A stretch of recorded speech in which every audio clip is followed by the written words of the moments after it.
Minsan, nagkakamali din kaming mga content creators, lalo na kapag nagkaroon na kami ng wrong judgment.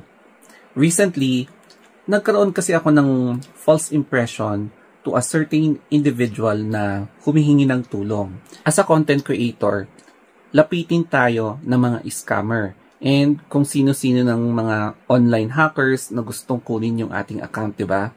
Sa recent case ko kasi, pinagkamalan ko ang isang tao na scammer and yet talaga siguro na humihingi siya ng tulong.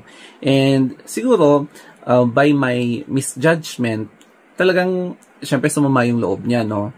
But then, siguro, all I can say is that you cannot blame some content creators thinking the way that I think na ilang beses nang inattempt na iskamin. So, siguro, yes, isa din sa pagkakamali natin na na-generalize yung mga ibang legit na humihingi talaga ng tulong. And syempre, ang ginawa ko, hindi ko pinakinggan yung pride ko.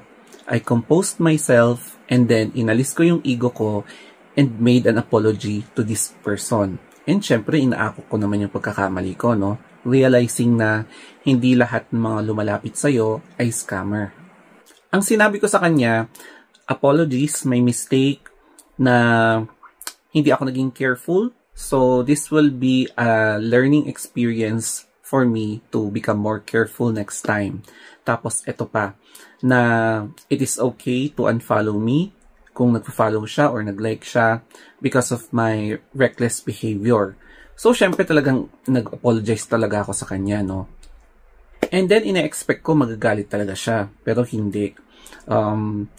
Nagbigay lang siya ng scenario and then ang vision niya na hindi niya gagawin yung ginawa ko sa kanya. So, alam mo yon, napakabait niya. And yes, it made me realize na kapag may mga ganitong scenario next time, siguro I will be really, really careful kung ano yung i-reply ko or ano yung maging reaction ko.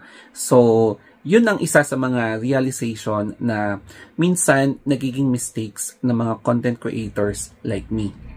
Tsaka masarap sa pakiramdam kapag alam mo yung nagkaayos kayo ng isang tao and then nagkaroon ka ng learning na insight or learning experience para pwede mo magamit ito in the future, lalo na kapag nagde-decide ka sa isang bagay. Pero hindi ito ibig sabihin na titigil na ako sa pag-vlog about scam. Kasi, me myself, sinishare ko yung mga na-experience ko sa mga scamming activities.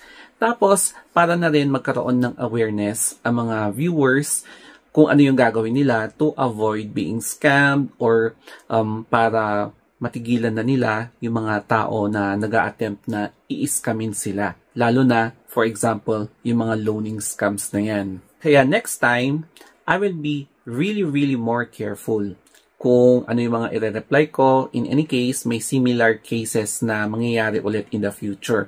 Or perhaps, baka mamaya. Kaya, malaking lesson talaga ito sa akin na bilang isang content creator na nagkakamali rin minsan. So, I hope may mga nanonood dito na content creators din na nakaka-relate din sa kanilang experiences. So, thank you and have a good day.